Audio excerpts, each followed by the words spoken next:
तुम्ही पाहत आहात कबीर न्यूज नेटवर्क त्र्यंबकेश्वर. निर्भीड विचार, परखड मांडणी आणि बेधडक बातम्या. त्र्यंबकेश्वर तालुक्यातील प्रत्येक घडामोडीचा अचूक वेध घेण्यासाठी सज्ज आहोत आम्ही. तालुक्यातील ताज्या अपडेट्ससाठी आता सबस्क्राईब करा कबीर न्यूज नेटवर्क त्र्यंबकेश्वर. त्र्यंबकेश्वर पोलिसांकडून 3 लाखांपेक्षा जास्त किमतीचा मुद्देमाल जप्त. नमस्कार, मी अमिता गावंडे. कबीर न्यूज नेटवर्क त्र्यंबकेश्वरमध्ये आपले स्वागत आहे. त्र्यंबकेश्वर पोलिसांनी बेकायदेशीर देशी दारू वाहतुकीवर मोठी धडक कारवाई केली आहे. त्र्यंबकेश्वर ते नाशिक रस्त्यावरील आदित्य बारजवळ पोलिसांनी सापळा रचून तब्बल 3,11,000 रुपयांच्या मुद्देमालासह एक मारुती अल्टो कार आणि बेकायदेशीर देशी दारू जप्त केली आहे. या प्रकरणी हर्सुल येथील एका आरोपीला पोलिसांनी बेड्या ठोकल्या आहेत. ही धडक कारवाई काल म्हणजेच 14 जुलै रोजी रात्री 10:30 वाजेच्या सुमारास करण्यात आली. त्र्यंबकेश्वर पोलीस ठाण्याचे पोलीस शिपाई प्रदीप रामचंद्र राठोड यांनी या प्रकरणी फिर्याद दिली आहे.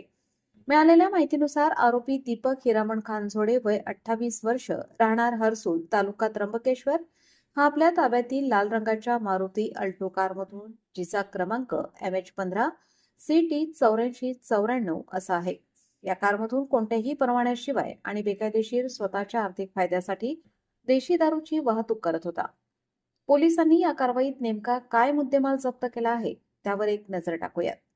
1,03,680 रुपये किमतीच्या प्रिन्स संत्रा देशी दारूच्या 180 मिलीच्या एकूण 1,296 बाटल्या, 1,08,000 रुपये किमतीच्या प्रिन्स संत्रा देशी दारूच्या 90 मिलीच्या एकूण 2,700 प्लास्टिक बाटल्या आणि गुन्ह्यात वापरलेली 1,00,000 रुपये किमतीची लाल रंगाची जुनी मारुती अल्टो कार, असा एकूण 3,11,680 रुपयांचा मुद्देमाल पोलिसांनी जप्त केला आहे.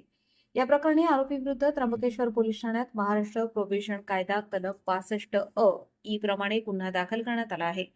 या गुन्ह्याची नोंद पोलीस हवालदार JB जाधव यांनी केली असून पुढील तपास पोलीस निरीक्षक प्रीतम चौधरी यांच्या मार्गदर्शनाखाली श्रेणी पोलीस उपनिरीक्षक SK गीते हे करत आहेत. त्र्यंबकेश्वर परिसरात अशा बेकायदेशीर धंद्यांवर पोलिसांनी घेतलेल्या या धडक निर्णयामुळे दारू तस्करांचे धाबे दणाणले आहेत.